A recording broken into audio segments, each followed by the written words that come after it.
There you go. There you go. Hello guys, how you doing? No, you're not gonna find that here. Not yet, at least. Moon. Thank you for coming through. But unfortunately, I do not have any jump scare stuff. Not as of yet, at least. You would have to help me how to add that kind of stuff. I'm still pretty much a newbie when it comes to Twitch. So you would just have to help me with that. So let me just finish this setting up the little bits that I'm missing.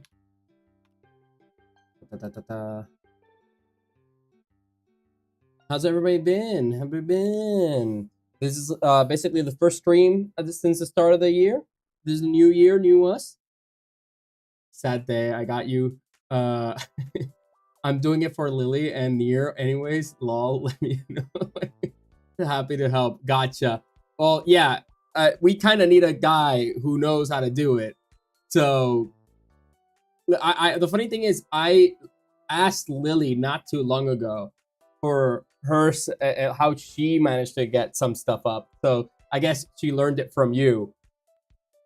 Funnily enough, so we'll have to get together and like you can teach me all the ropes, how to same stuff, because I do everything through OBS, but I have no idea how to change anything like to make it more aesthetic, to get like actual like animations for myself and stuff like that that I could work with.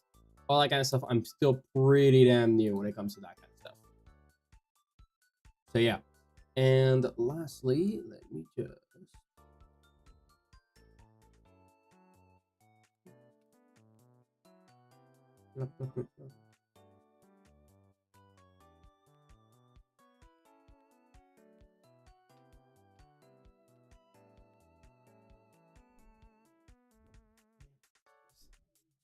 now I gotta go the obligatory go everywhere and show my content. Just wait a second while I post this everywhere. I'm live.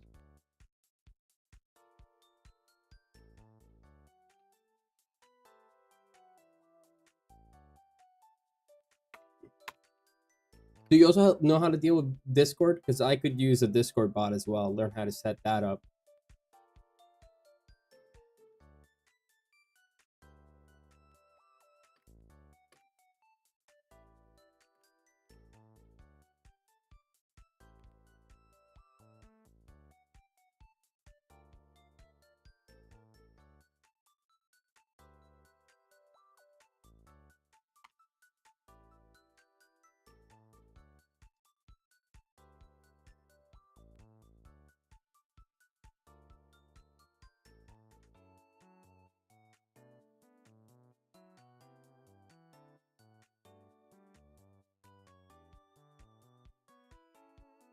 I usually try to set this up beforehand, but I was literally buzzer beater when it comes to like putting all the news together in a little PowerPoint format. So we'll definitely gonna go through that soon enough.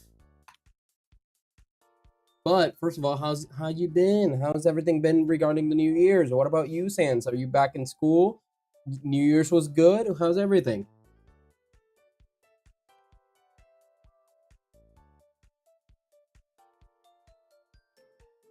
Yep, I do have a new angle. I wasn't just on vacation while I was out. I may not have been streaming, but I was making sure to like get the setup a little bit more spiffied up, you know?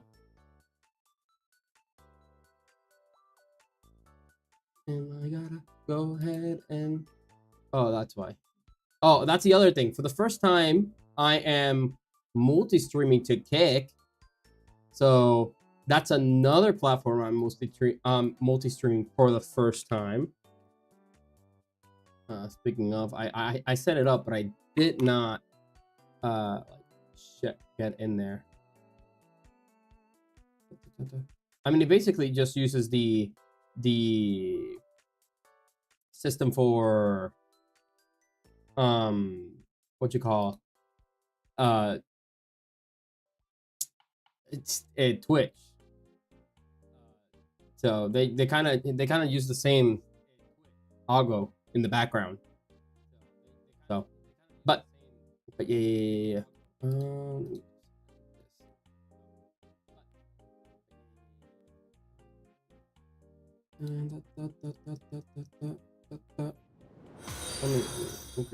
you guys hear the music? I'm just trying to keep the music while I do this. Yeah, I'm getting a lot of these.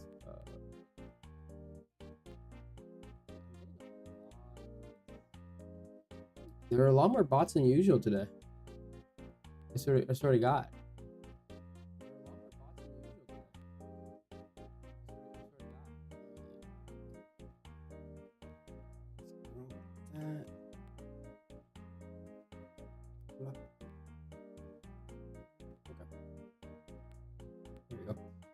Okay, so there is a good amount of stuff to cover. I've not heard good news about Kick along with For You page, along on my For You page on YouTube. Yeah, I mean, Kick does have its Kick does have like its, I guess, reputation. It's not great, but if you're building up an audience, it's good to try to see if you get, you know, the more places you can be seen, the better. At least that's what I've heard. They do suggest that if you're gonna be multi-streaming, to kind of do the 3 big platforms: the green, the purple, and the red. So that's kind of why we're doing what we're doing. But we'll see. This is the first time, so we'll see how it goes. And if there's too many bots or like not real content, then I'll go ahead and just, you know, just cut it out. I haven't done too much. I just created the account, and that's it pretty much. And let's see.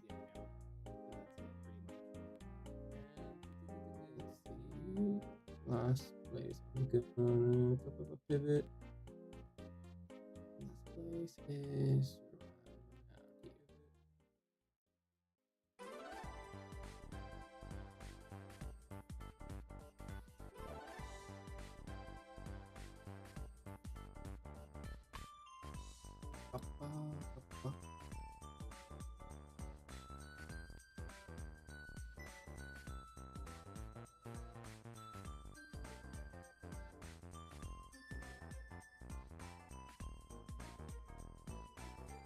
overall good music.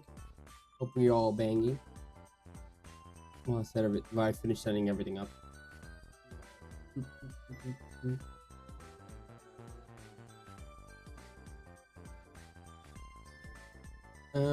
Also, while you was away, I became mod of another streamer on Twitch. Did you?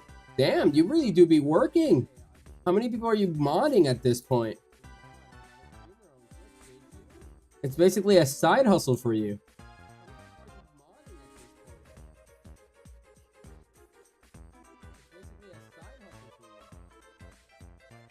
I don't know how one even goes about getting mods.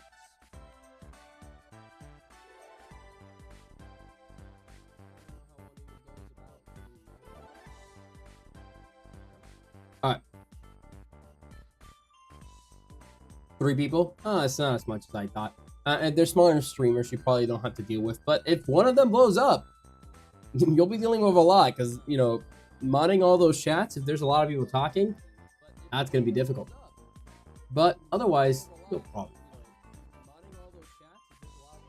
And then hopefully one day you'll get paid. Let me lower the music a little bit. All right.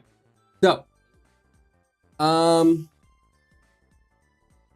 the year has ended, but just because the year has ended does not mean that the world stopped turning. There's still a lot of things happening, and honestly, the not so good things already. Not the best way to start the year. There's already some global stuff that's happening that's not so nice. But other than the global stuff, there's also a lot of movement in the video game space that has us, well, frankly, worried. Who knows what we're gonna encounter in 2026? There is a lot of hope and a lot of excitement for what we're gonna see, but there is also a lot of I guess like worry, especially like when you involve AI and like AAA space and all that kind of stuff. So we're gonna go ahead and take a look at those things. Today all of mine right now are my friends that are very generous and helping me because they're in my chat enough anyways. Oh, nice. I love that. All right. So let me go to the news and let me pull up. Whoa. There we go. Okay. So we're going to start our weekly recap. There's a couple things that we're going to be covering today from taking a look at some interesting things that have been happening recently with regarding. Ooh, I think I have an echo somewhere. Give me a sec. I could have sworn I heard something else, but I don't see. Oh, there it is. All right. So we're seeing a good amount of let me start over. So regarding the news this week, we've seen some very interesting things happen, especially with PlayStation. We've seen some stuff regarding them being jailbroken, and we've also seen some controversy, some drama happening with Arc Raiders. So let's go ahead and first take a look at the not so great news that I saw starting this year. And that is, unfortunately, a trend that has not stopped since, well, last year, and that is layoffs. So, unfortunately, we see even more layoffs starting out this year. We're starting off the year with Ubisoft shutting down their Assassin's Creed Rebellion developers in Halifax studio. And it just so happens that this happened weeks after they decided to unionize. So once again, they're taking a page from the book of Rockstar Entertainment, at least that's what it looks like, and going and firing a bunch of people after they just got unionized. So if you don't know, the Halifax studio was the first studio that was actually starting to make negotiations and getting together to unionize with the Communications Workers of America union. Now, they were talking for a while now. It's not something new, and they managed to all say yes and pass and become the entire studio unionized 3 weeks ago. And when they unionized, everybody was very happy because this was the first Ubisoft, gaming Ubisoft studio that was unionized in the entire North America, right? So it was the first one. It set the precedent, and people were looking forward to, if they succeeded, maybe other studios starting to unionize themselves. Maybe some people a little bit more down south in New York City. Unfortunately, they met with backlash, or in this case, with getting shot back from Ubisoft, as the entire studio got laid off. The entire studio went ahead and got fired. They closed the entire studio. They're not going to be working there anymore. And according to Ubisoft, they state that it had nothing to do with them being a union, and it had everything to do with the fact that they have been already laying off a bunch of employees. Laying off a bunch of employees, and they were already shutting a bunch of studios, which in retrospect, it's true. They've been shutting studios. They've been laying off a bunch of people. Overall, Ubisoft in 2025 was not having a good year. And because it was not having a good year, they were just going ahead and basically closing everything. And you can see that if you take a look at Ubisoft's stock performance. If you take a look at Ubisoft's stock performance in the last year, you can literally see that downturn going all the way down for Ubisoft. So they have not been having a good year, and they're in their lowest value right now without any indication that they'll go back up. So since their company is not doing that well, they just keep going and just keep firing people, keep doing layoffs. The company keeps on shrinking and shrinking and shrinking as they prioritize what is worth spending their money on and their budget on, hoping that they eventually manage to get the success to go back up at some point.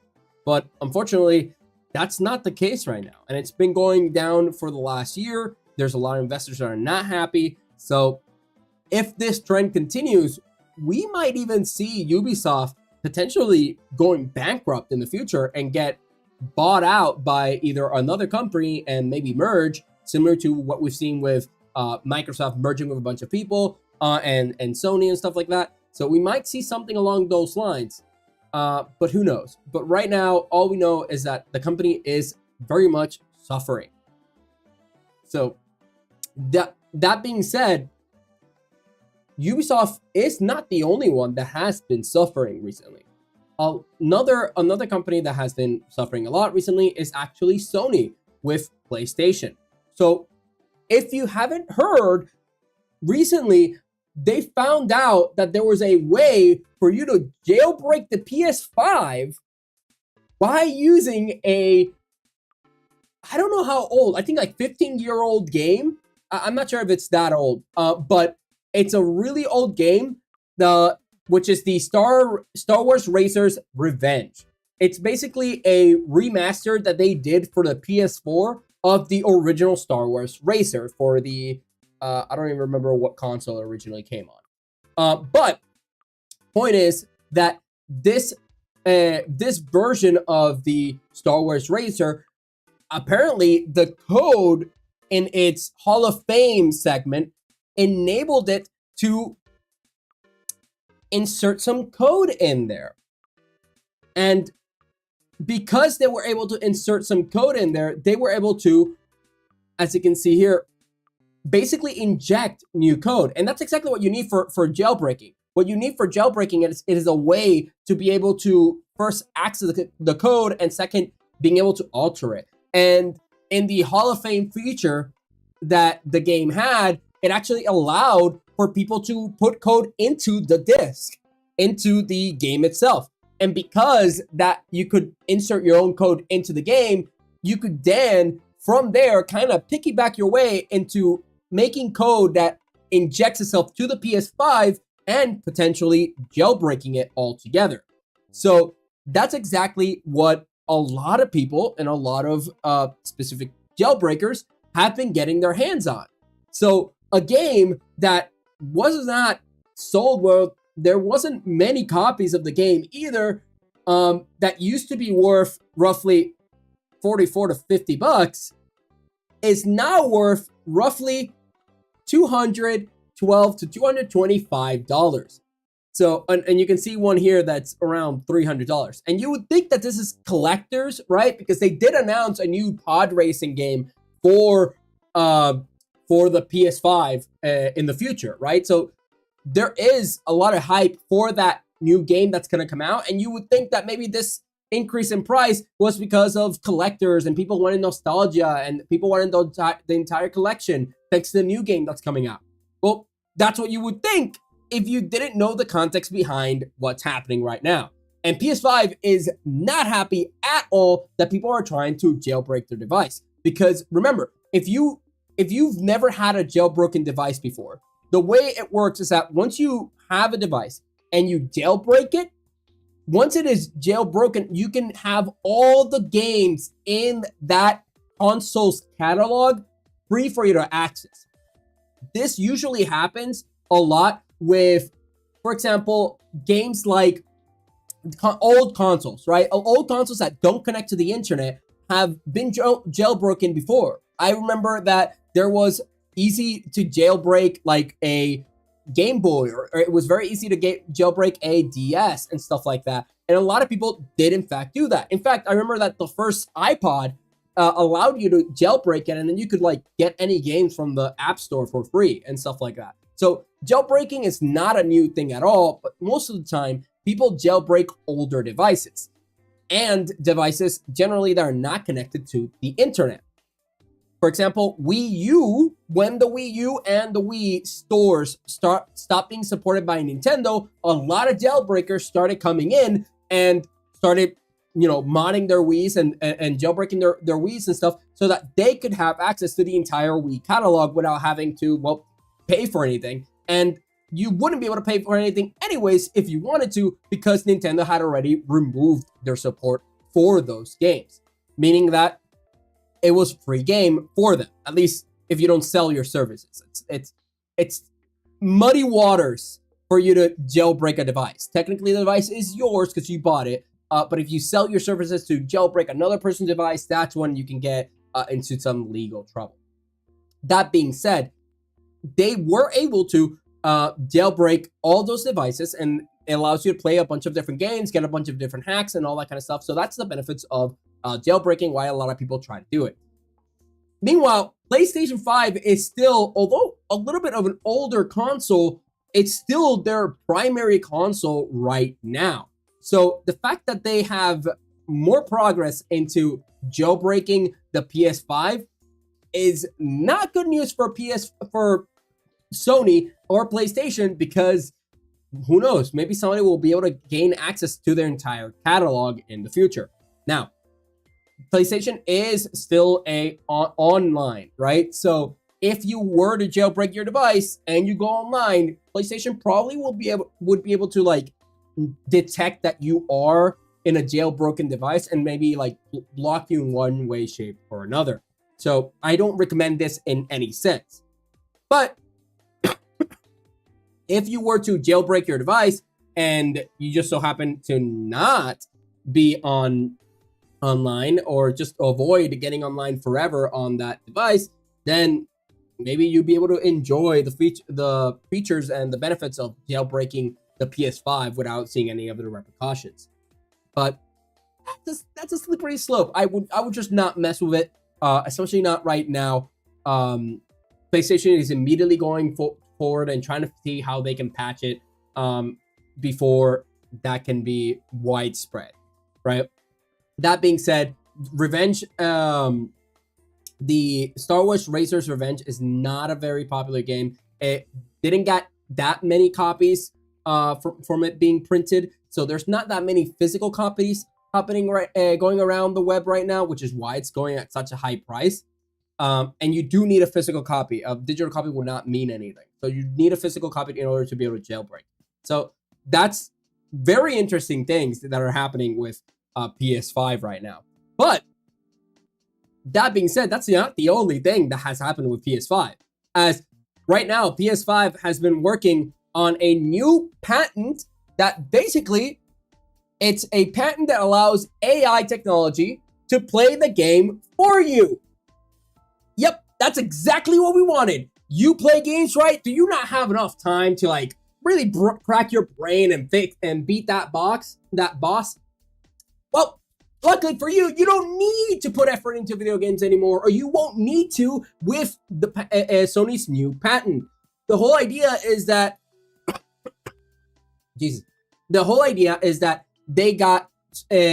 patented the idea of having a ghost player, and the ghost player is just an AI player, and it's supposed to be there to show you how to solve any puzzle, solve any segment of the game, or anything along those lines. So if the game is too hard for you, it'll give you the solution.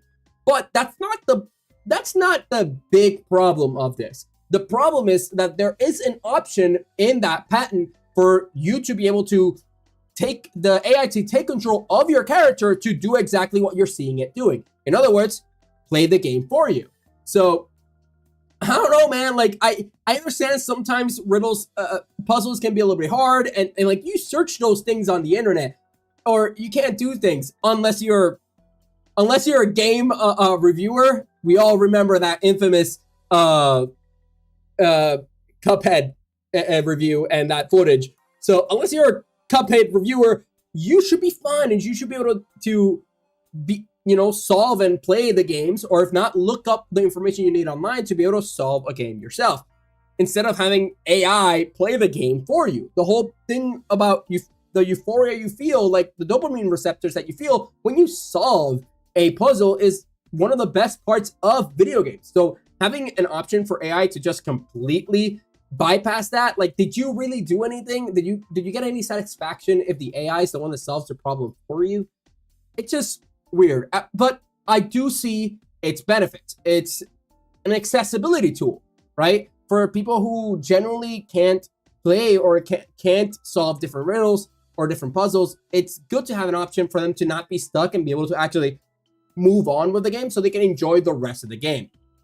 I remember when I was a kid, there were a bunch of different games that I would play. There was a puzzle I wasn't able to beat at all, and I would just drop the game entirely. So as like accessibility for kids to be able to experience different stories, and a lot of PlayStation's primary games are very story rich, I can see how this tool could be beneficial for them. But it still worries me. If this was where we're starting, when do we stop? Well, just are we going to add to the multitask AI slop? You're just going to be watching a Subway Surfer on one hand, getting the AI to play for you in the other, and then, I don't know, be on your phone in the third. Like what's the extent to this, right? The reality is it's just a patent. We don't know yet.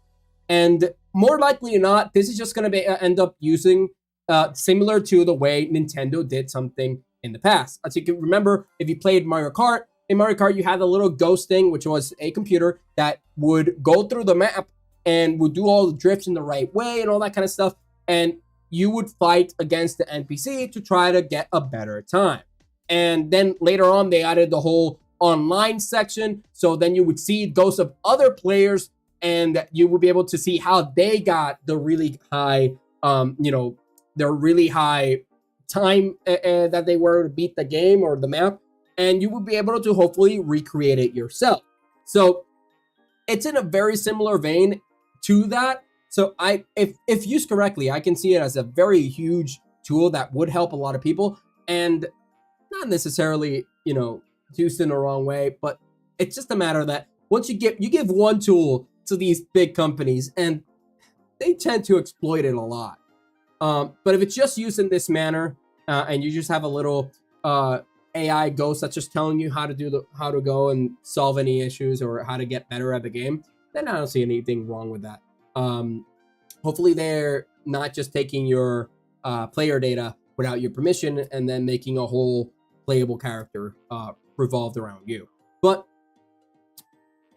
we've seen that in like Dragon Age Inquisition. What's it? No, not Inquisition. Dragon Age, the new one that had come out, where you had a character that you would play yourself, and then they would learn from you. And then when your friend called on your character, they would play similar to how you played the game. So there are many features that this could be very interesting if they implement it correctly.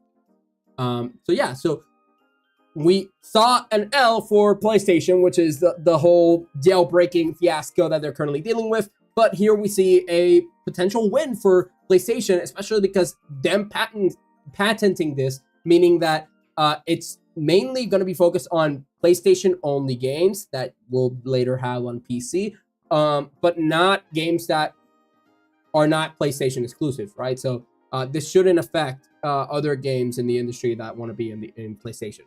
So still very interesting technology. We'll have to see how it's used. Hopefully it's not abused, but has a lot of potential. So that's the current patent that PlayStation just did, and they may never even use it at all. Let's see here. So that's pretty much what's going on with PlayStation. Would this mean most of the Ubisoft games being delisted? If they get sold or bought, it wouldn't. If they get sold or bought, I don't believe they'd be delisted. If they are servers, though, if there are servers that are run by Ubisoft themselves, then it's very likely they would be, because we've seen it time and time again where they just, if they can't maintain the servers, they just basically completely shut down the game. So for games that do involve servers, we definitely do see that could happen.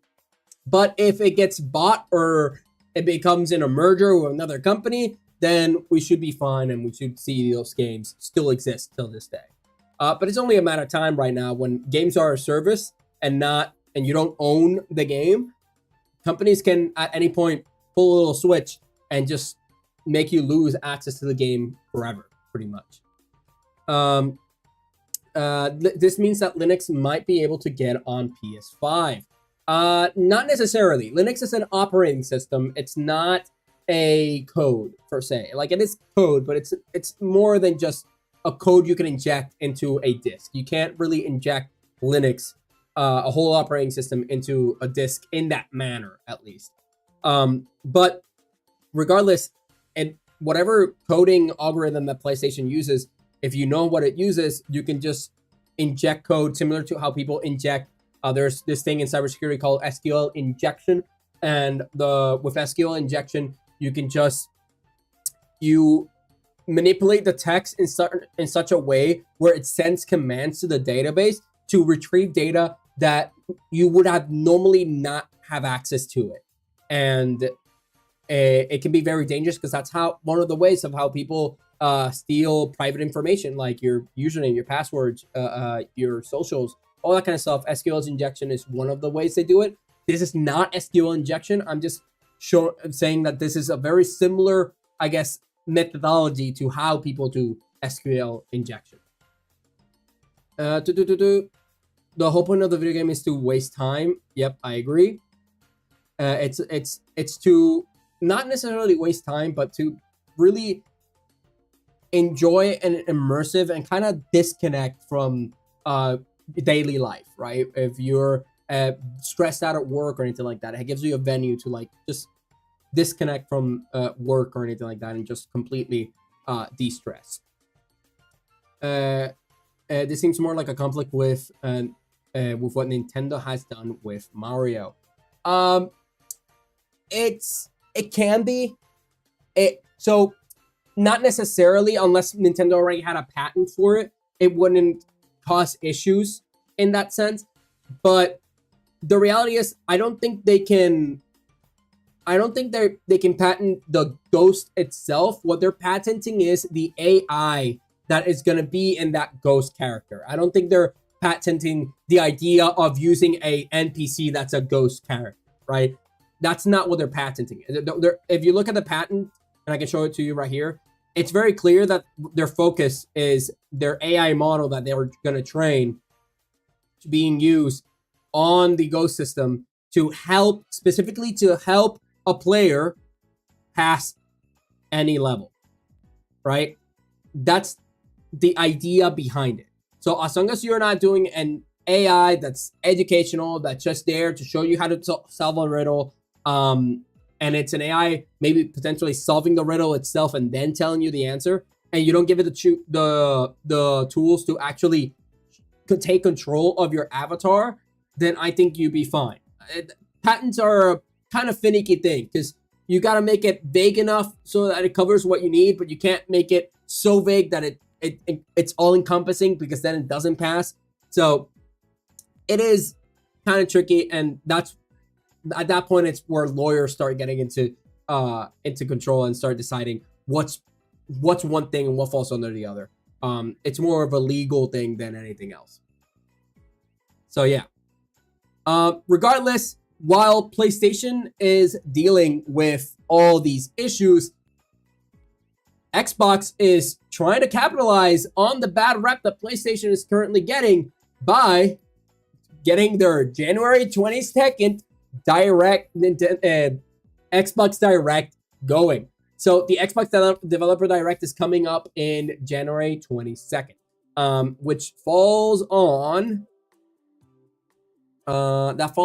Thursday of 2 weeks from now. So hopefully this time I am actually available to go live and watch the direct with you guys, and we can talk about the different things that we're seeing. But regardless, we already have an idea of what we're going to see in the direct. From what we've seen before, we're probably going to see more information about Fable. We're going to see more information about Forza Horizon 6, and we're going to see more information about their new IP, Beast of Reincarnation. Now, this is a remake, this is a sequel, and this is a new IP, if I'm not mistaken. But I don't think that these three IPs have enough weight to actually be able to garner the amount of attention that they want, right? Because these directs are meant to sell, to hype up the audience to be able to maybe sell more units, right, of their upcoming games, especially when they used to be, like console exclusives. In this case, it's probably to sell them on the Game Pass. They're probably going to try to find a lot of these games to encourage you to buy the Game Pass for when these games are released. But if you ask me, I don't think these three, maybe Fable, but I don't feel like right now they have enough weight to encourage people or to like motivate people to buy their now $30 a month Game Pass, right? Especially when if you save up, if you don't pay for the Game Pass and you wait 2 months, you would already kind of have the price of a normal game. Or maybe a month and a couple of days, you would have enough to buy an indie game, which is like mostly $40 and stuff like that. So the fact that Game Pass has gotten so much more expensive, they really need some heavy hitters in order to encourage people to buy their subscription and stay in their subscription. And that's unique. The only way to incentivize people to stay in your subscription is by giving them heavy hitter games that they'll want to practically get for free through their services. And unfortunately, I don't see that right now. But the direct hasn't come out yet, so maybe we'll see some interesting stuff being announced. And it's 2 days before your birthday. Nice. So you'll be able to celebrate your birthday already, kind of thinking of what you're going to be playing in the future. If you even have the Game Pass, you could probably just end up getting buying the game yourself on your PC or on whatever console you play on. If you have the Game Pass, then it's something to look forward to. Maybe for your birthday, you'll decide with this direct. You'll decide whether for your birthday if you're gonna ask for that Game Pass subscription. But unfortunately, until the direct happens, we don't know what's gonna come out. We don't know if we're gonna hear about a new console. I know they've been working on a console in the back end, so maybe we'll hear something about that. But this is all the information we have so far, which is this right here. So that being said, those are the major hitters in the industry, right? We're talking about PlayStation. Oh, sorry. We've been talking about PlayStation. We've been talking about the Xbox. We've been talking about Ubisoft. We've been talking about really big companies. But while these companies are trying their best to get as much attention and get as much increase and growth from their audiences as possible, the indie scene seems to be just doing even better. As recently we heard about Phasmophobia's creator creating a new publishing company, video game publishing company for indie developers. So basically, the creators of Phasmophobia started this new publishing company called the Kinetic Publishing, and their whole purpose is to get indie developers, whether that be single developer or whether that be a small group of developers, get their indie games and hopefully get them published and get them the marketing that they need and all the information that all the info and materials and resources that they would need to publish their game successfully without a lot of the predatory practices that exist in bigger companies and like AAA industries. So, and we can see that when we hear what the actual director said. them stating that they're hoping to help developers bring their best ideas to life. They're offering funding. They're offering advisory support and guidance if they want, without losing any of their creative control. Additionally, they also did state that they are currently looking for smaller developers right now. They're looking for teams to sign up, and they have been very, very specific in them stating that they're not going to accept anything that has to do with blockchain, Web3, or AI-generated games.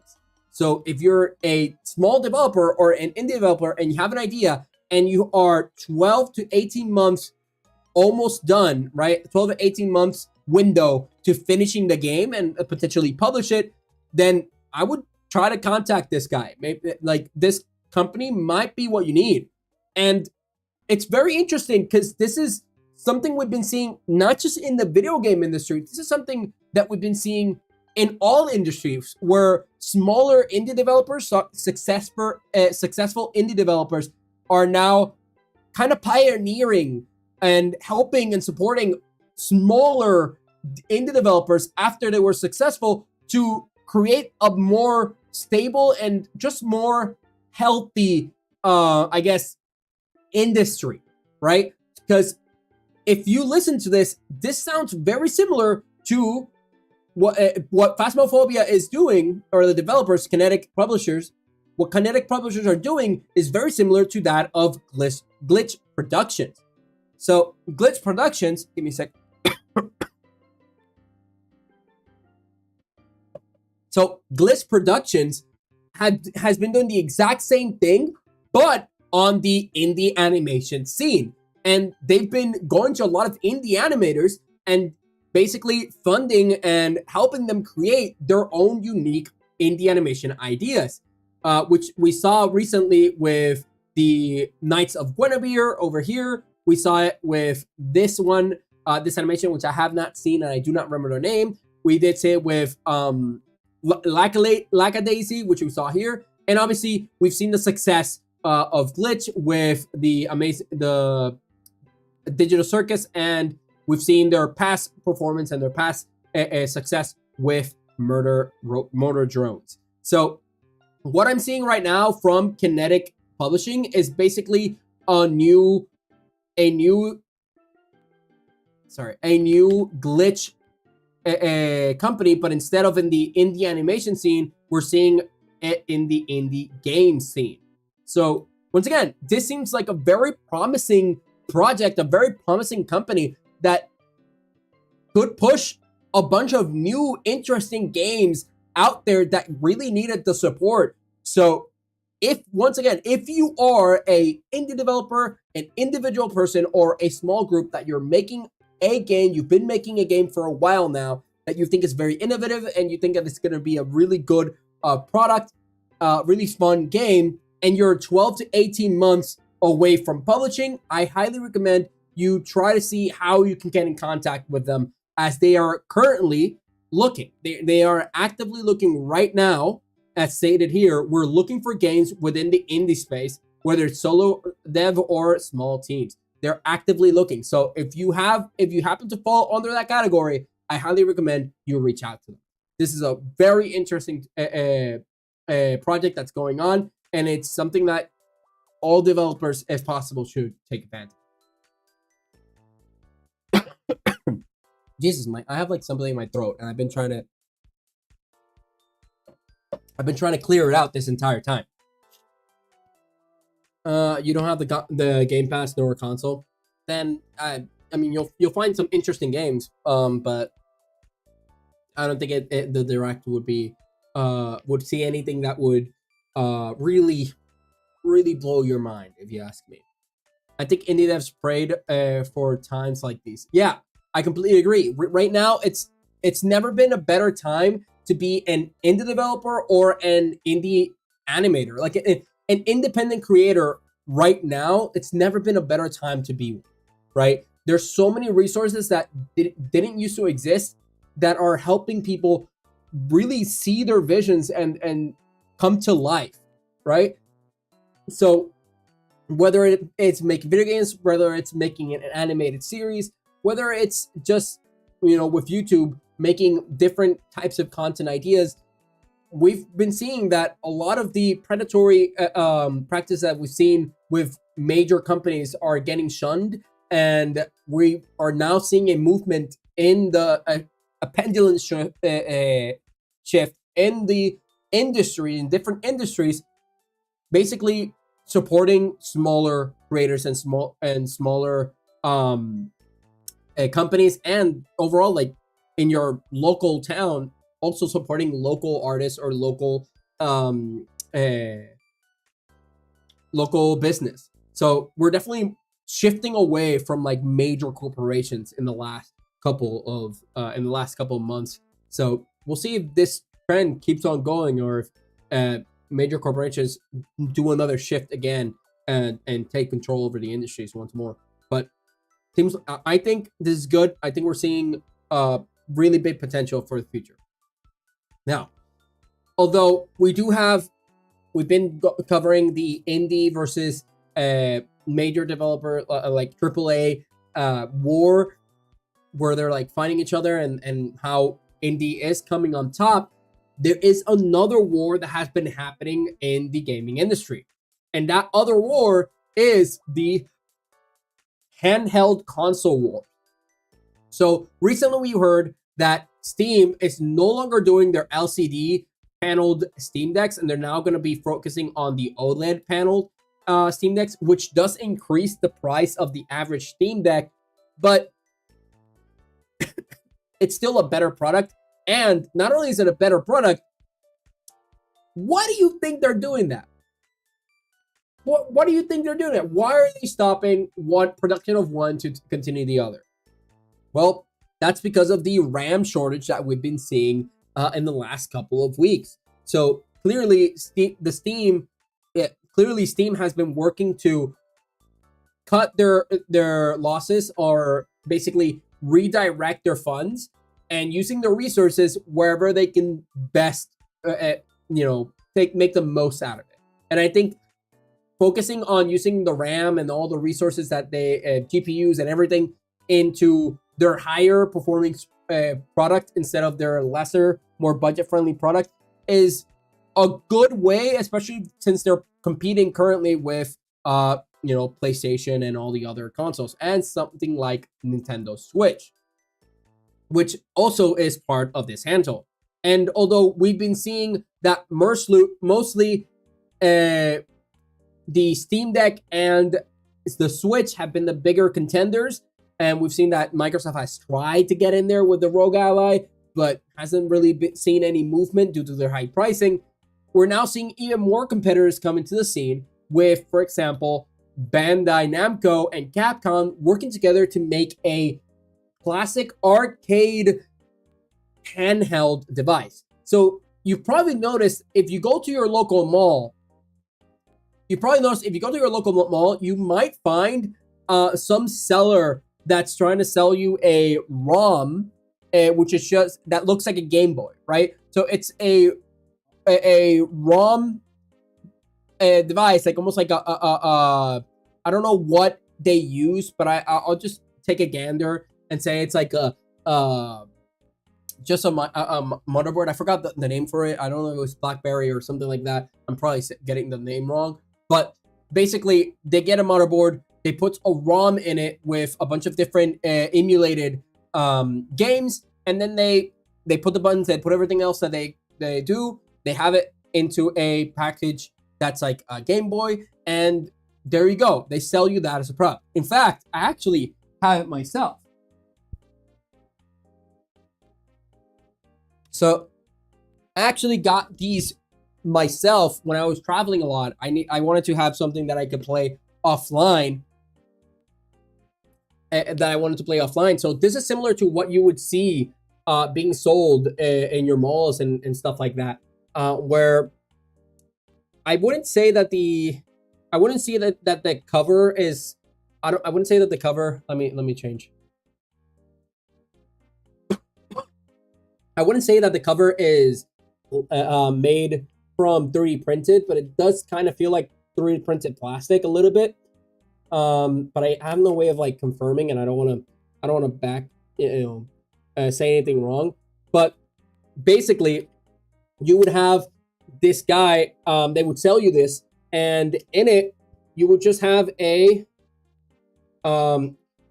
emulator. As you can see, it literally has Chinese as one of its languages, and from that, you would select which version you want. In this case, it's that one. And then in this case, it has like Super Mario. It has like a bunch of different Mario games, and a lot of classic NES games as well. It has stuff like arcade games like Galaga, Dig Dug.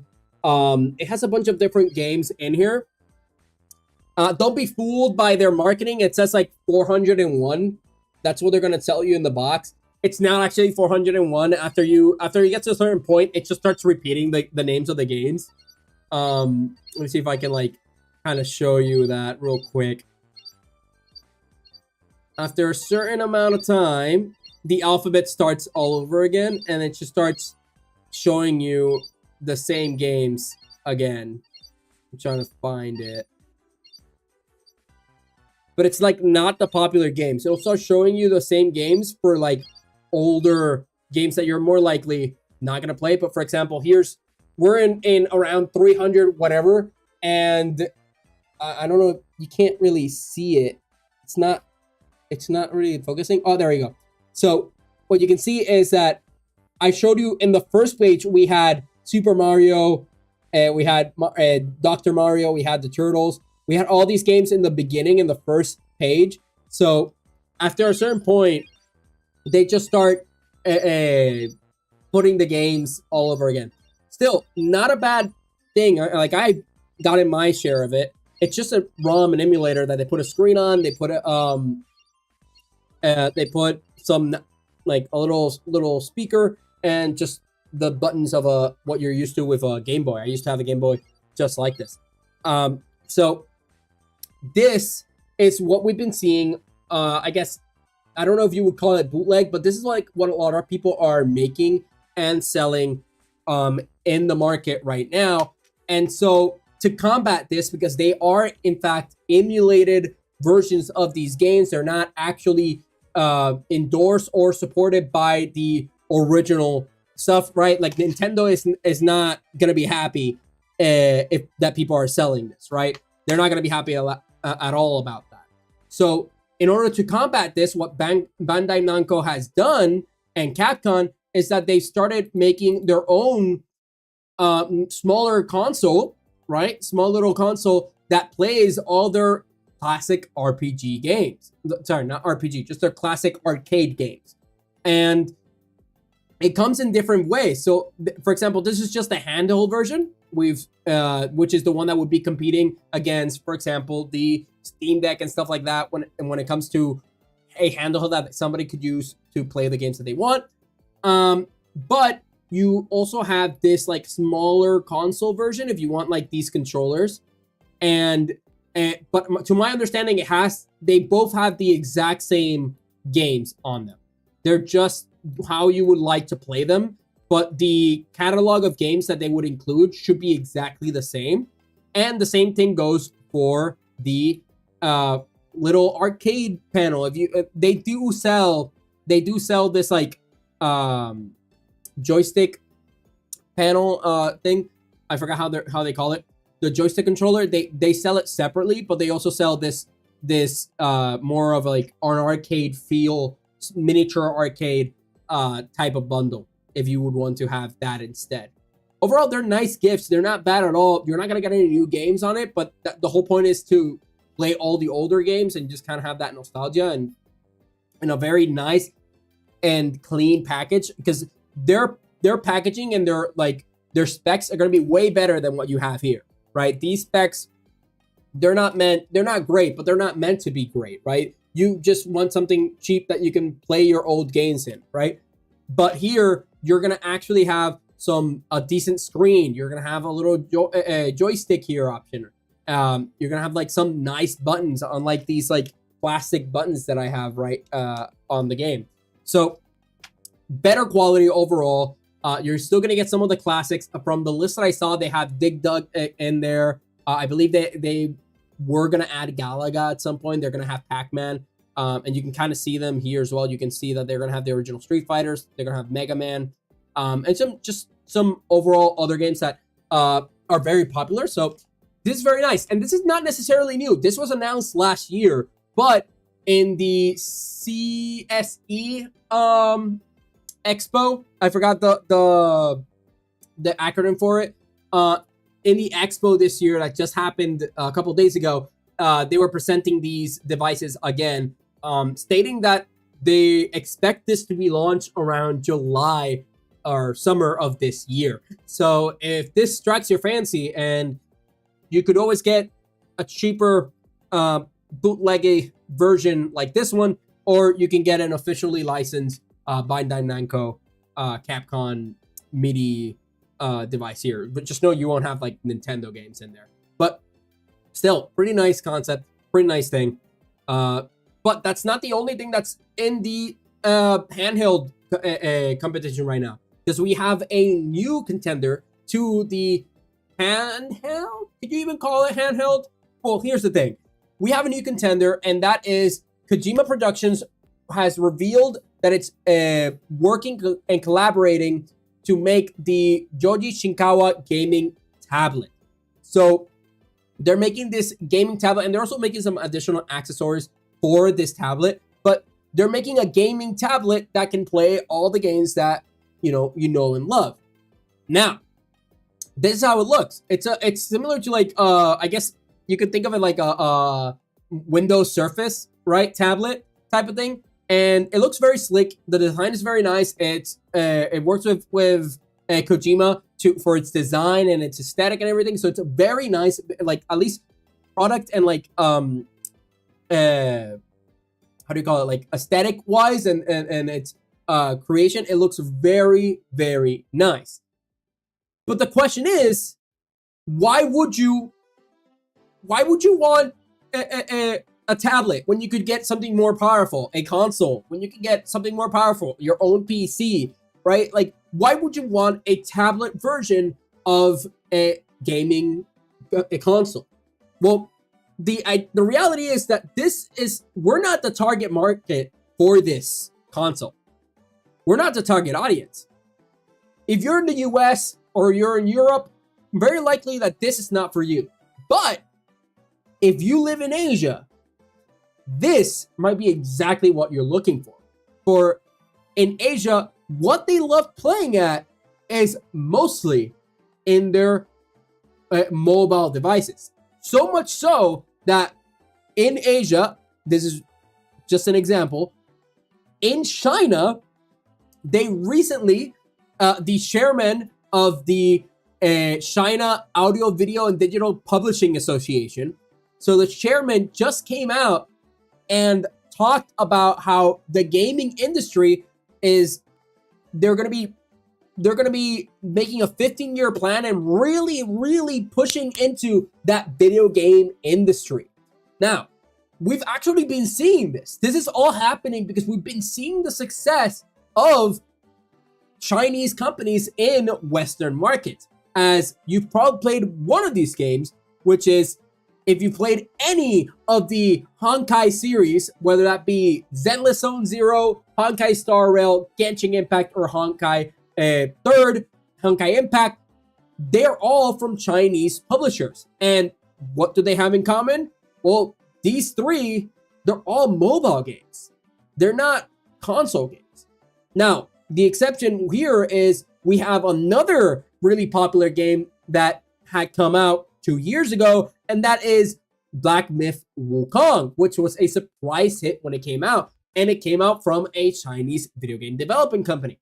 And now we're seeing with NetEase developing the Where Winds Meet, which is an MMO that they've been publishing that also, if I'm not mistaken, has mobile support, not just PC support. So this is showing how these products have been getting a lot of traction and a lot of attention in Western audiences, but they've all been from lesser known Chinese developers. And the Chinese like not just the Chinese, but just in general, the video game industry in Asia has been growing, and China has been taking advantage of that growth. As we can see here, we can see that in Asia, specifically, the gaming market is set to continue growing. This is also one of the reasons why the Saudi Arabian trust fund was trying to use their funds to buy EA, because they've been seeing this specific growth when it comes to the gaming industry in Asia. And if you look closely, you can see that although yes, there is a metric showing you the computer and the console players, the reality is that the biggest audience in Asia has been the mobile market. This is an estimated amount for 2030, right? But just in 2025, we can see that half of all gamers in Asia are actually mobile players. So this is expected to keep on growing, and they're betting on this growth, so much so that once again, the chairman came out saying that they're gonna focus on the mobile gaming industry, or just the video game industry as a whole, for the entire country. That's one of the things they really want to hammer on when it comes to technology. And we can see why. If you take a look at China's game market, we can see that from their total revenue, which is 90.2 billion, we can see that 82.25 of those billion were from mobile games. And that's, if you don't know, that is 91%. Let me write this better. Give me a sec. That is 91% of the entire revenue that they got in from the video game market has been on mobile. So that's why they're pushing really hard. And if we compare to other countries, we can see that mobile gaming on other countries, China has 35% of the total mobile like traffic on them, with some other Asian countries still holding their weight, which they're not included here, but in the rest of the world, where it says the rest of the world, part of this is also India, which also has had a huge growth in their video game space. So this is also very big for them. And obviously, we do see that there is still a market for mobile, where we can see here in the US, we have 20%. But still, China has the biggest share when it comes to just overall percentage when it comes to mobile gaming. And this was only in 2020. So I imagine this has grown even more since then. So what is China doing? What are they doing when they say they're going to focus on mobile gaming? What are they actually doing to, well, make the gaming industry that much stronger in their country? Well, according to the chairman, what they want to impose is the sorry if I butcher this. It's Li Jue Shishu. So what they're trying to do is, this is I believe, if I'm not mistaken, from when I looked at it, it's a traditional way of how China deals with different industries. And you'll understand, and you get a better idea of it once I start showing you what deconstruction, what these things mean. So if you take a look at Li Jue Shishu, each segment of this, I guess, plan, it represents a different aspect of the industry or of China's culture.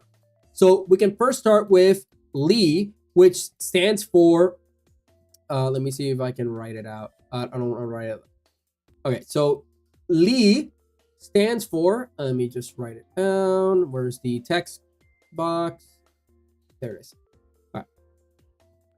Li stands for,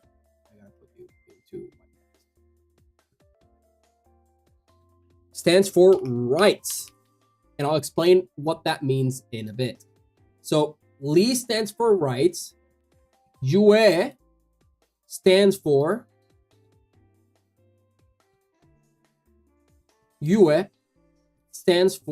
let me just, God damn, it's not working with me. This stands for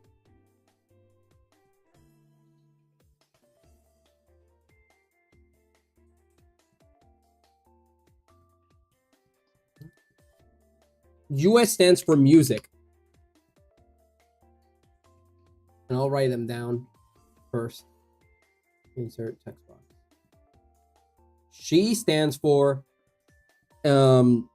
poetry.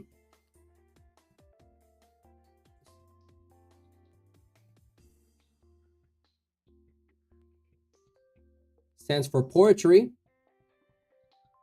And Shu stands for book/writing.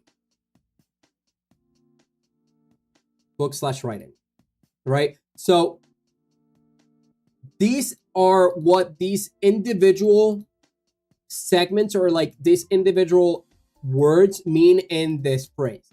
So what does that actually mean, right? What do they mean when they say the Li Jue Shi Shu program, right?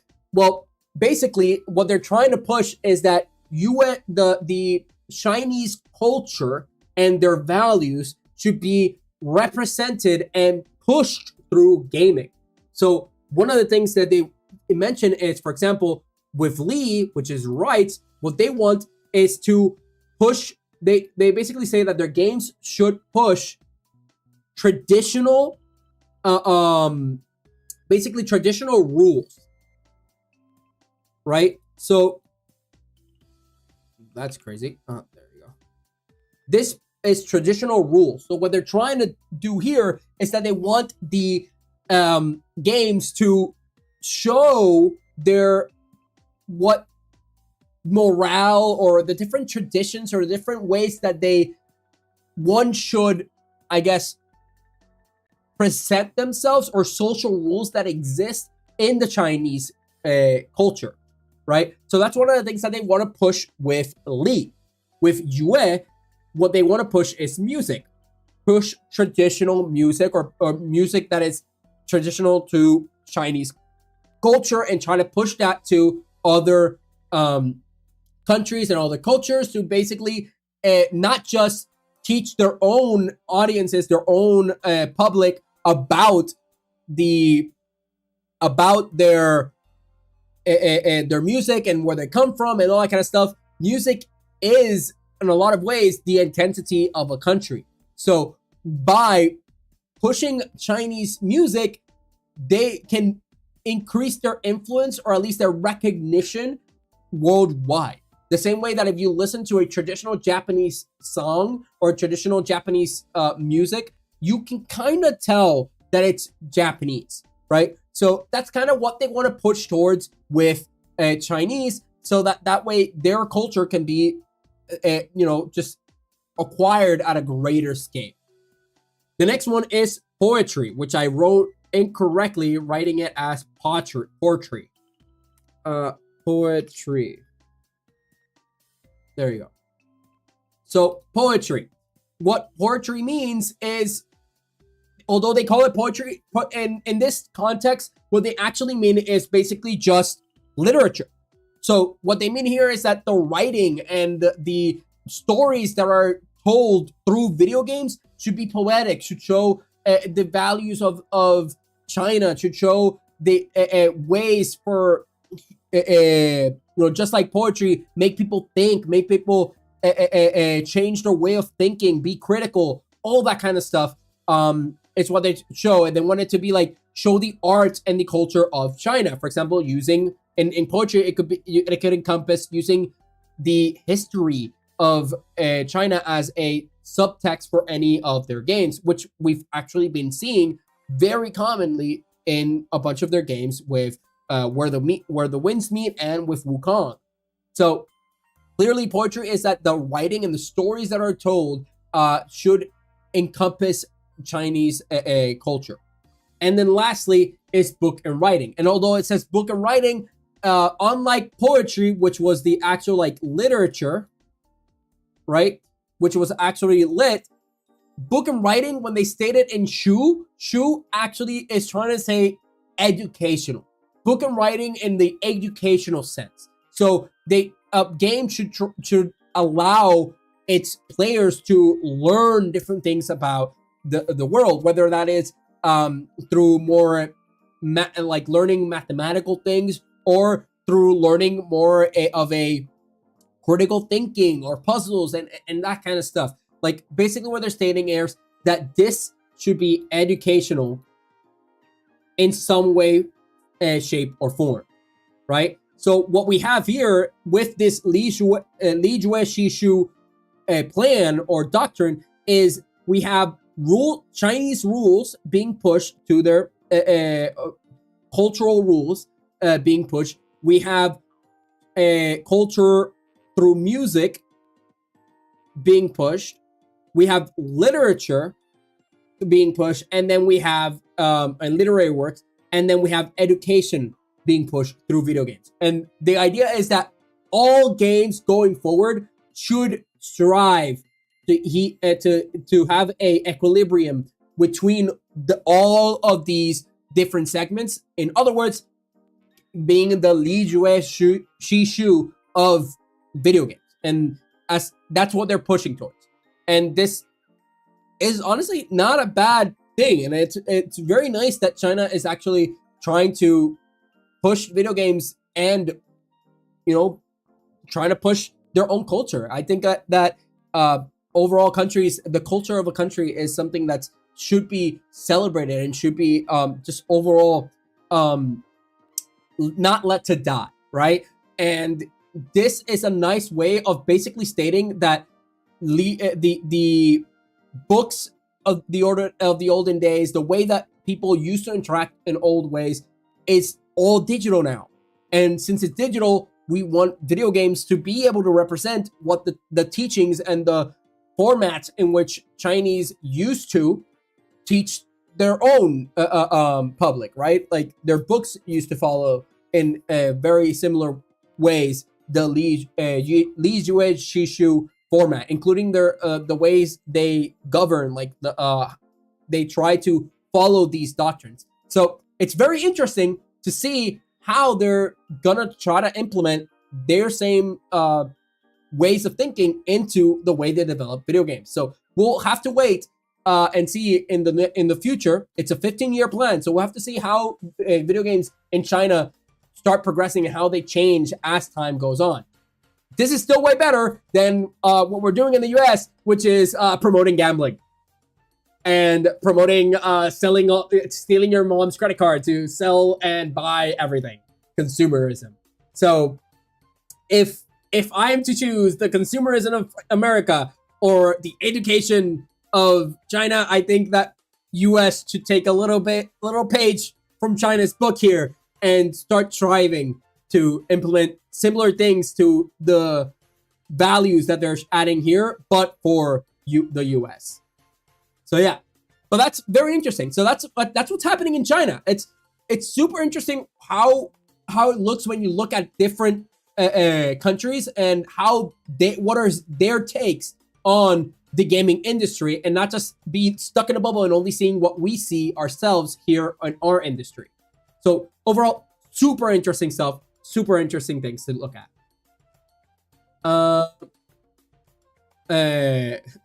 thought you were right, wrong too, lol. Very much, if you're going to be playing games on your phone, might as well make you learn something through them. Exactly. Instead of playing video games on your phone so that way we can extract as much money at any point, at any time in your life, and then making sure you gamble through it so you will become an addict and you give us more money, China is saying, screw you. If we're going to do this, and this is the way that the youth is currently getting their spending their time and getting their education, then let's make sure they do actually learn something from playing video games. And it's not just a way of getting money, and remove the predatory aspect. I think it's very interesting. I think it's very cool, and I think everybody should learn a little bit from this and apply it to their own cultures and to their own country. Very interesting, very cool. So with that said, we're going to go to the next segment of today's weekly, which is the highlight. So we're going to highlight what is the game that we're going to highlight this week. Well, I gave a hint earlier, but the game that I want to highlight this week and take a look at is actually Arc Raiders. So Arc Raiders, there's one reason that I wanted to highlight this game today, and it's because in this week, it's gotten into basically two different types of controversy. The first one is that they finally revealed that they use an aggression-based matchmaking on the servers on the game itself, and they've been ramping it up more recently when it comes to matchmaking.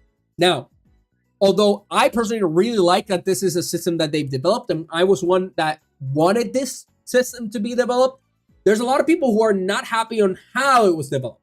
They're not going against them developing an aggression-based system. What they're going against is saying that they should treat solos and trios as two different types of, I guess, meters, if you want to think of it that way. Why? Because people are going into trios where they have their best friends with them playing Arc Raiders, and when they have their friends with them, they suddenly become a battle royale. It's no longer an extraction shooter. We're in Fortnite now. We're gonna kill everybody we see. And so they become way more aggressive when you're playing with friends. But right now, if you do that, the moment you play solo, you're also gonna be affected by your aggression meter that you built up while playing trios. And people are not happy with that, because the moment you don't have your friends backing you up and you're playing solo, you're a little bit, sir, please don't shoot me. No, I'm just an individual person. Please, I don't have my friends backing me. Please, I would never hurt you. I swear, I don't shoot people. I'm a nice guy. Why would I shoot people? Please, just let me get my little pears and leave. Please. So they squabble because they don't like to actually be confrontational when they're playing alone. They don't have that gusto that they had when they were playing with their friends. And when they're with friends, it's a whole different ball game, because when we're friends, we're the top of the crop. We're gonna kill everybody and we're gonna make it out alive and get the best loot. Well, actions have consequences, and because of that, now people are complaining. They're crying. People are crying that, oh no, how me being aggressive when I'm with friends means that it's gonna affect me when I'm playing alone. Oh my God, I can't believe this. The actions of my consequences.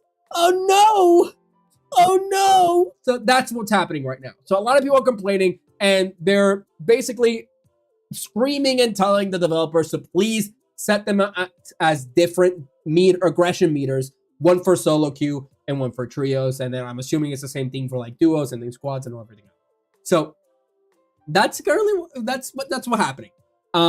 So there's a lot of controversy right now because there's a lot of people that don't believe that should be done that way. They think that, hey, if you're aggressive with your friends, tough luck when you're playing alone. You know, like you could just not be aggressive at any point if that's what you want.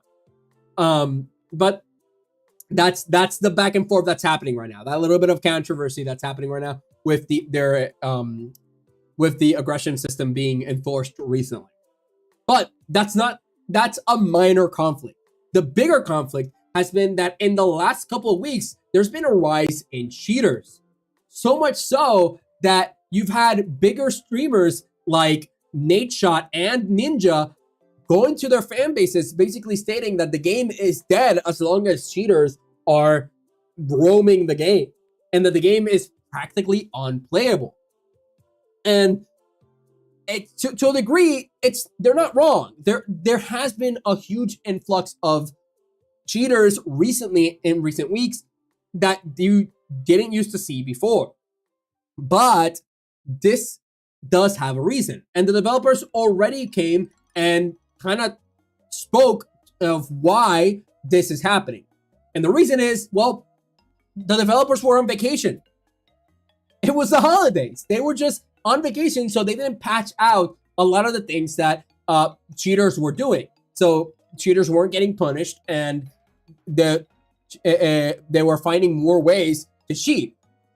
Arc Raiders doesn't need better anti-cheat. Their anti-cheat, the best way I can say it is anti-cheat is a veil, right? You pay somebody for anti-cheat. That's not really what it is. What they need is to change a lot of the exploits that also exist in the game, that if somebody has anti-cheats, they can, like, if somebody has cheats, they can kind of enforce their way. They have to do patches, right? It's not an anti-cheat kind of way. From my understanding, the way they've been cheating is that they get a software, and the software gets access to the game through certain, similar to what we talked about with the jailbreaking when it comes to PS4 or PS5. It's very similar to that, where the software finds a way into the game without triggering its alarms, and that's what they gotta fix. They just gotta, like, patch those holes so that the games are the cheat tools that they use don't work, or make it easier for them to detect cheaters, so that way they can just ban them altogether and they can't continue, proliferate, getting more cheaters, right? So it becomes less prolific. So that's what they're working on, but they're working on it now. They were on vacation, and I think that's a valid excuse. We all went on vacation. You went on vacation. We're all with our families during the holidays. So it makes sense that they didn't, they didn't push the patches that allowed them to catch those cheaters during these last few weeks. But hopefully now that they're back in the saddle and they're working again, that they managed to fix this cheater problem sooner rather than later. But I think it was a little bit overblown, mostly because there was nobody really doing the checks and balances because everybody was on holiday. Everybody was out. So overall, I think that it's an easy fix. I don't think that's going to affect the game. But the real question is, did it affect the game? Well, let's go ahead and take a look at their gem score. So if we take a look at their gem score, we can see that Arc Raiders is still top 7 of the entire gaming marketplace, and it currently has a gem rating of 231 gems. And its most recent, its average is around 200, so it's clearly above average. So it hasn't been affected that badly from it. And its highest peak when it came out was around 448 gems. So even with that backlash, although it did go down a little, we can see that here. We can see that it went 0.something%. It's kind of stable. If anything, it has gone up in the last couple of weeks, even with that drama that's been happening. So Arc Raiders, although overall kind of swaying downwards, I think that it's doing really well. And just a really fun game to play. So I love playing Arc Raiders. If you actually want to see me play Arc Raiders, do let me know in the comments down below, and I'll go ahead and maybe play it on stream in the future. And then maybe you can see me interact with other people and actually be a nice person, right? And not just be like, please take this banana. Don't kill me. Take the banana and go. Please, I'm a good one. I'm friendly, please. Hopefully we'll see, since I am not an aggressive player, that I won't even need to do that, and people are just going to be nice. But the whole war between Peanut and I forgot the other, I think it was Hutch, did happen. So a lot of players were affected on their aggression meter during that war. But with that said, that does in fact conclude this week's recap of the gaming marketplace. So if you want to see more, then by all means tune in next week, where we're going to give the next recap we'll give you another recap of the last week, and you'll be able to see and stay up to date with all the news regarding the gaming industry. So don't forget to like, subscribe, and click the notification bell, and I will see you in the next one. So yeah, that is the recap, guys. What do you think? Actually, I wanted to try something out today. So let me just pull something real quick. Sorry. Let me pull something real quick. I want to pull...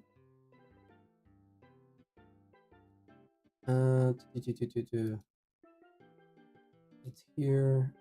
Here. All right. So I wanted to try out something.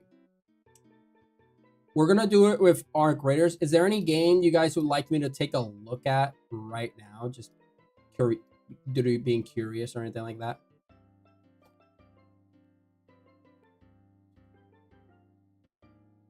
Any games? If not, we'll start with our graders and let's see.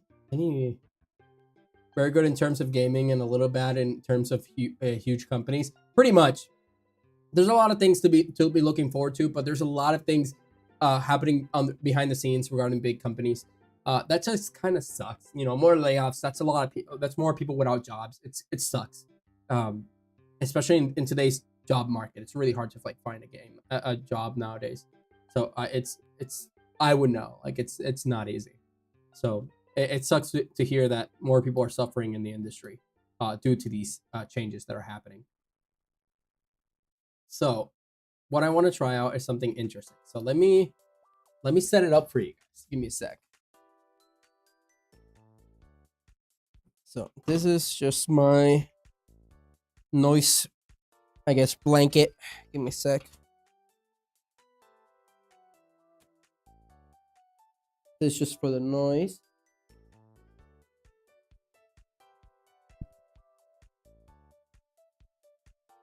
Let's see here.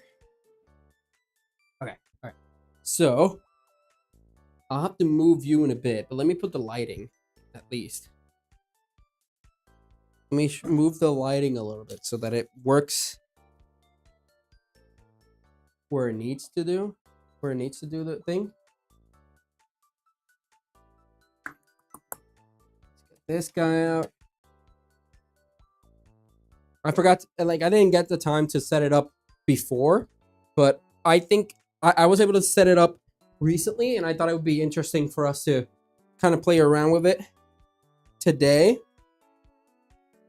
So you know that we usually have that segment where we take a look at the stocks and their performance, right? Well, I thought, let me change the mode. There you go. No, they're the same. Okay. So I thought, why not do the following? So let's put the camera. Put the camera there. I'm gonna get you guys. Give me a sec. You're gonna start flying. There we go. Hello, hello,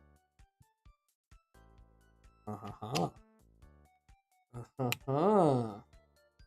Would you look at that? We have a green screen set up. And now I can hopefully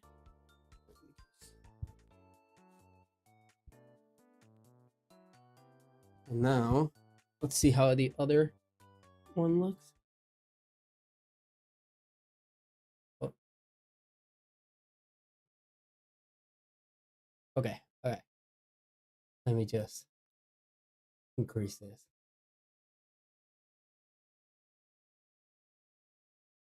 Okay. So we have our graders.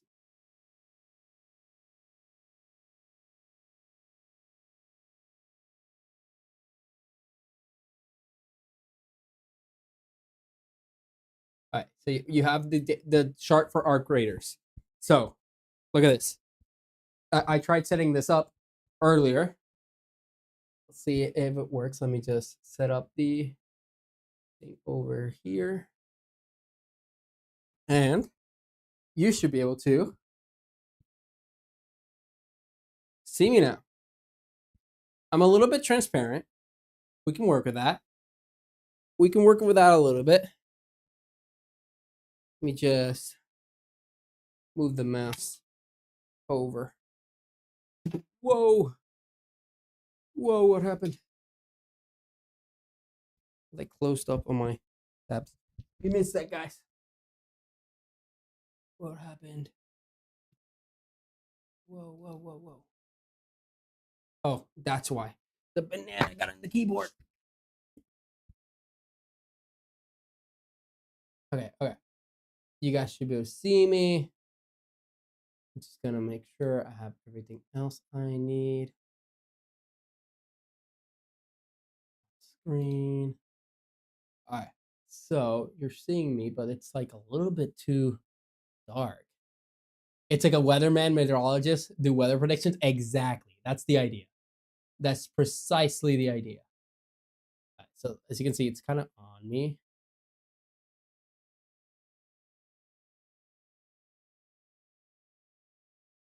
Right. So I need to kind of change the settings real quick.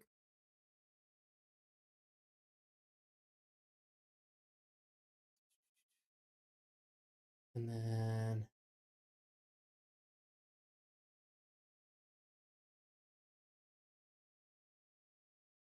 okay, and then here, you there. Okay, let's see here. A little better? Yeah, I'm a lot better now. So now I just gotta put the graph back in there. Put the graph back in there.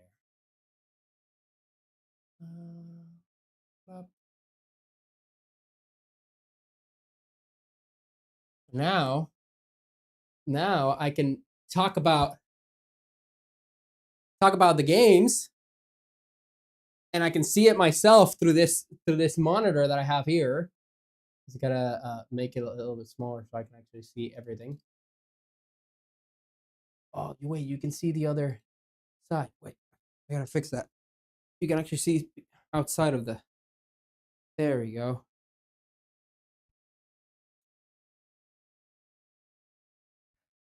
Okay. All right.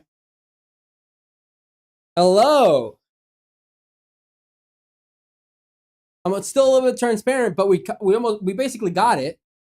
So now if we take a look here, right, we can start looking at the performance of different games, which is why I was asking what game you guys wanted to see. Right now, I just have Arc Raiders, so we can see here that it got roughly 430, I think it was its maximum, or 480 gems, and it's been rather just a little bit of a fluctuating graph, but you can't see it here. You can see it in the website. In the website, you would see the average kind of going through. But overall, you can see that this is kind of the performance. This is kind of the average we would expect from it, which is roughly in the 200s.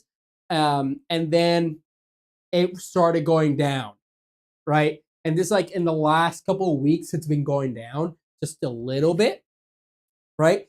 So it went down, and now we're seeing, I'll turn this way. So now we're seeing that although it went down in these little sections, which is basically around Christmas that it went down, it then came back up in the last couple of weeks, in the last couple of days. This is around Christmas. This is right before Christmas. And then here is the last couple of weeks after New Year. So this is New Year's right around here. And then we're going up to this week right now, which is going up. So that's kind of the performance that we're seeing right now with Arc Raiders, which is very interesting. This is very interesting data to be looking at. So yeah, so I was working on this.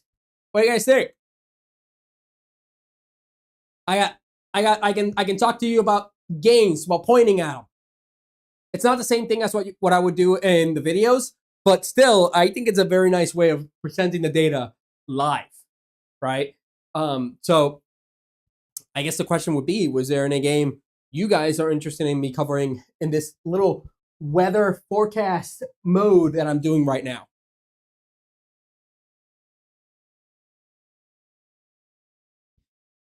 You love it? Awesome. I'm so glad you guys love it, because I need better lighting so that I don't become as transparent as I am right now. But because I'm a little bit transparent, I can just be like, I can just wait. Give me a sec. I got it.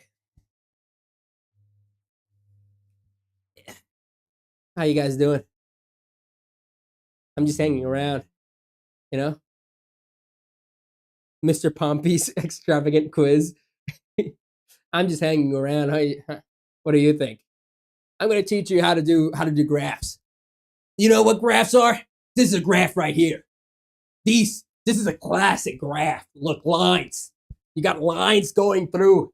And what are these? What are these? This is a peak. This is the peak value right there.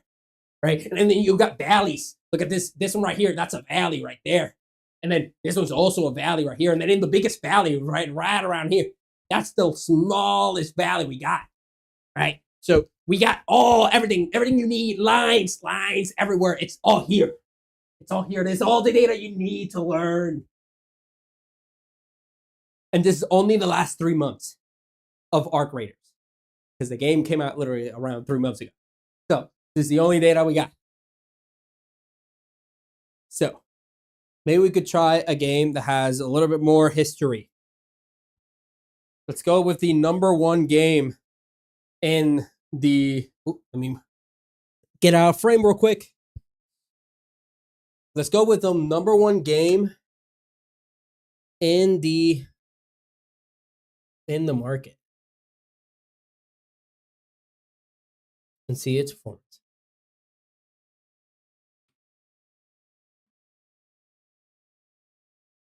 Yeah. I'll get it in the picture soon enough.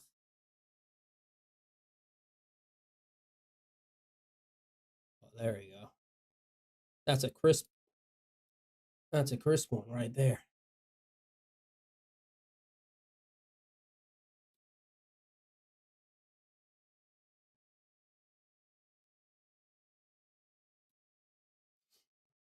All right. So now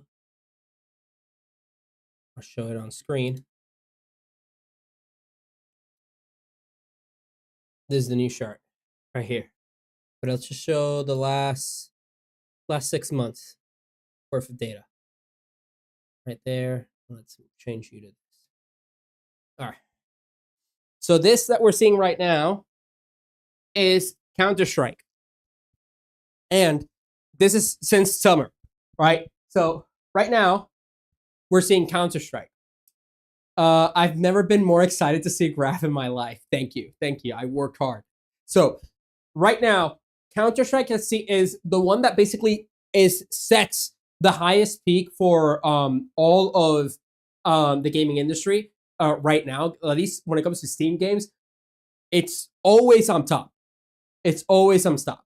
So the highest value, we don't have it here, but in the last months, even its lowest value, which is right around here, is still around like 2K, 1,000, 2K something, right? Like it's still so high that any other game doesn't compare to it at all.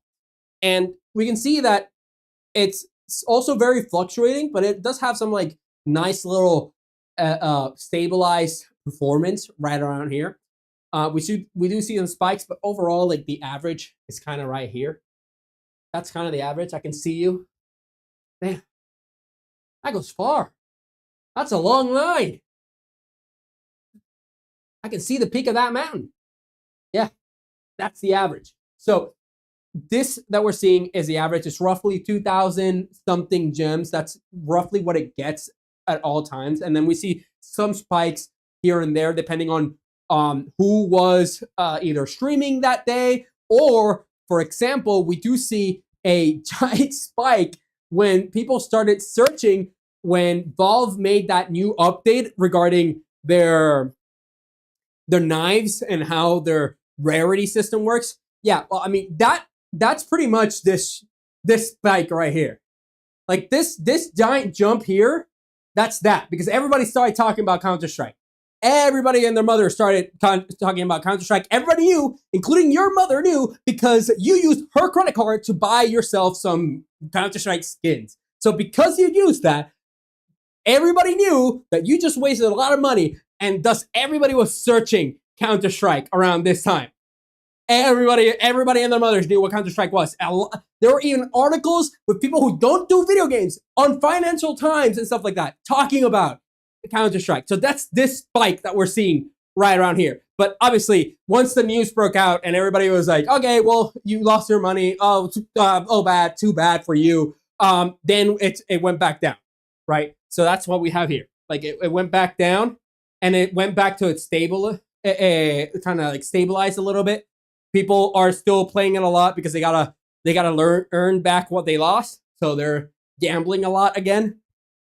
Remember that Counter-Strike is not just people playing the game or streaming it. It's a lot of people gambling it and like searching online to gamble the game, and a lot of bots like playing the game to like run the engines to gamble. So like this is inflated values because there's a lot of bots and a lot of unrelated traffic in Counter-Strike. And there's no way of like kind of separating those values, right? So unfortunately, that's why Counter-Strike is always like one of the top games here, and why you see so many peaks and valleys.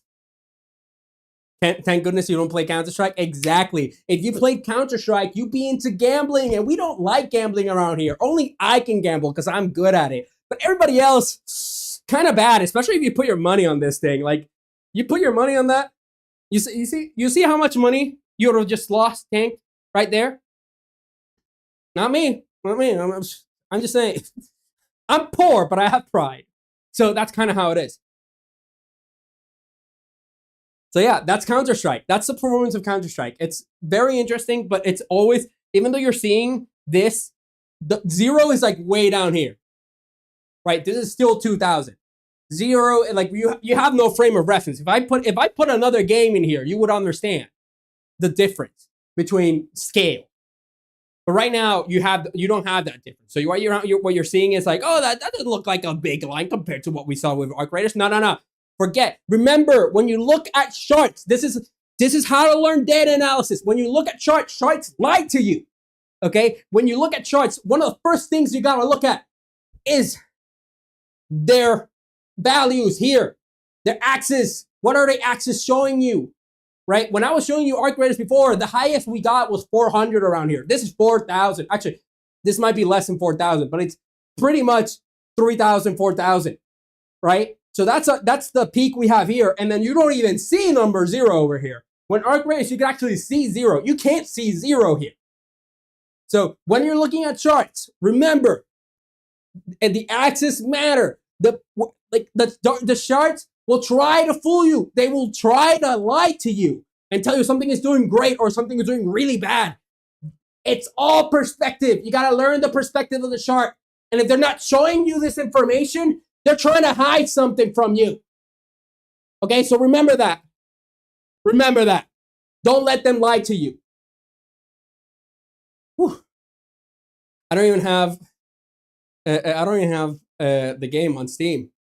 Yep, that's good. Do you think Christmas spikes would be predictive for popular games for the beginning of the year? Or are you going to track them? So, Christmas spikes, yes and no. You would see a tiny bump is my guess, right? Because a lot of the top games right now, I was trying to see what the games that came out, and that especially the ones that won awards, right? Because the ones that won awards during the Game Awards and then came on, went in sale during Steam are the ones you would expect to be hyperinflated, but you see like a small bump. I think the equivalent would be similar to what we're seeing right here. Like, you see how there's a little bump here, right? It changes it, but not by too much, and then it goes back down. That's how like seasonal behaviors you would see. Because remember, part of the metric that we're seeing is whether there's people watching content or making content about it. And once the hype of the game has gone out, it doesn't matter if it goes on sale and all that kind of stuff. There might be a few people who will play it and will increase the value a little bit. But the people who were making content about it are pretty much done doing that. So the people who already play the game are not looking for content about the game. So like overall traction is already down. It'll increase a little bit, but the overall traction doesn't really change too much.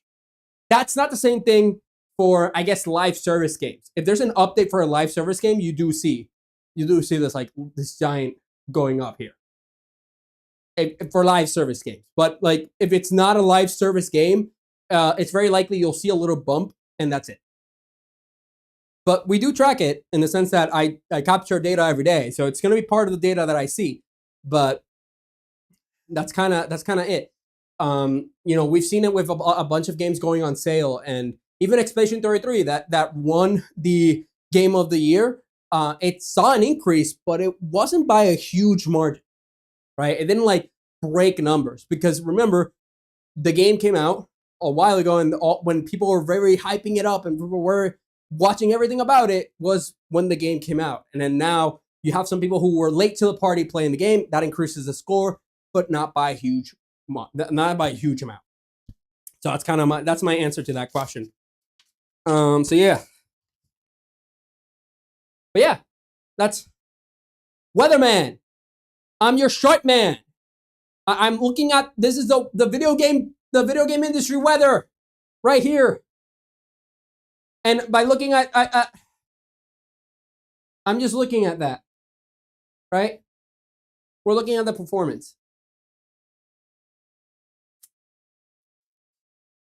If this were an indicator for the rest of the year, I think it'd be sad. If this were an indicator for the rest of the year, I wouldn't put my bet on it. I'm a gambling man, and I wouldn't bet on it. Sad. Anyways, that concludes today's stream. I hope you guys enjoyed. I don't have anything else planned for the rest of this stream. I just want to show this out.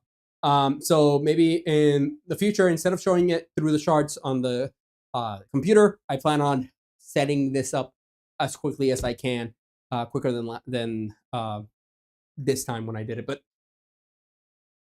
And then maybe, I don't have anybody in the chair, but maybe at some point when I get mods, I could actually do some weatherman shit where I can be like, wow, and then like move this along, because then I would have somebody in the computer that can actually move the chart around for me.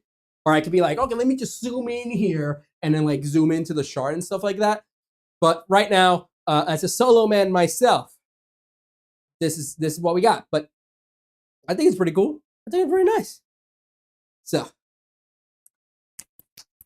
yeah. I'm gonna turn off. You won't be able to see me for a bit. Let me turn off. You're gonna see me very transparent now. Help me! I'm disappearing! I don't know what's happening! I'm disappearing! Help me! Help me! I'm going invisible! Help me! Help!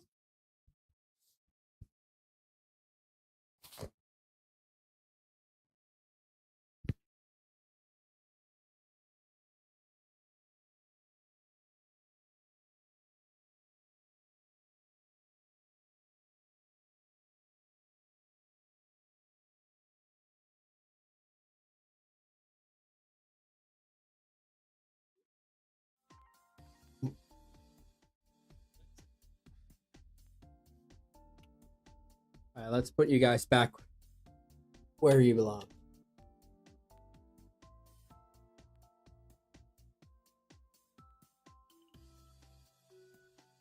There you go.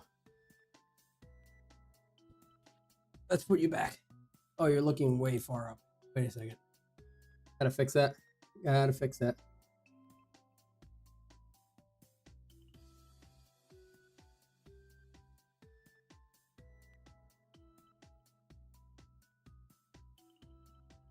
It's a little better. This thing is, oh, damn.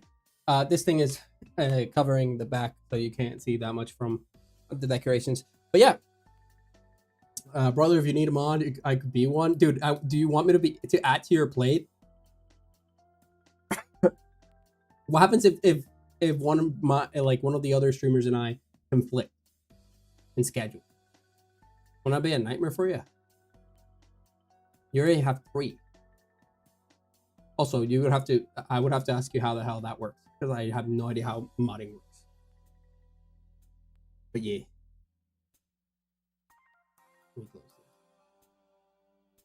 So yeah. Well, we can talk about it in the Discord chat later, Sans. And we can see, and you can kind of teach me on how things work. But that's pretty much it for today's update. I hope you guys enjoyed stream. The stream did go a little bit longer than usual, but there were a lot of news to cover. So there's that. It was a lot of engaging stuff. So I hope you guys enjoyed the stream, and I will catch you next week in the next gaming news. Also, I won't be streaming this, but I will be partaking in a D&D campaign. So if you guys want to see me do a D&D campaign with my creator friends, then go ahead and check out Near Perfect _ in Twitch. He's going to be streaming it. I won't be streaming it, but he will. So if you want to see me do that, we're going to be doing it on Saturdays at 8 p.m. So if you want to see that, look forward to that. Watch it through his channel. But yeah, but that concludes today's update of the gaming marketplace. I hope you guys enjoyed, and I will catch you. Ooh, the camera's kind of jittery. I will catch you in the next one. I'm phasing out of reality. Goodbye.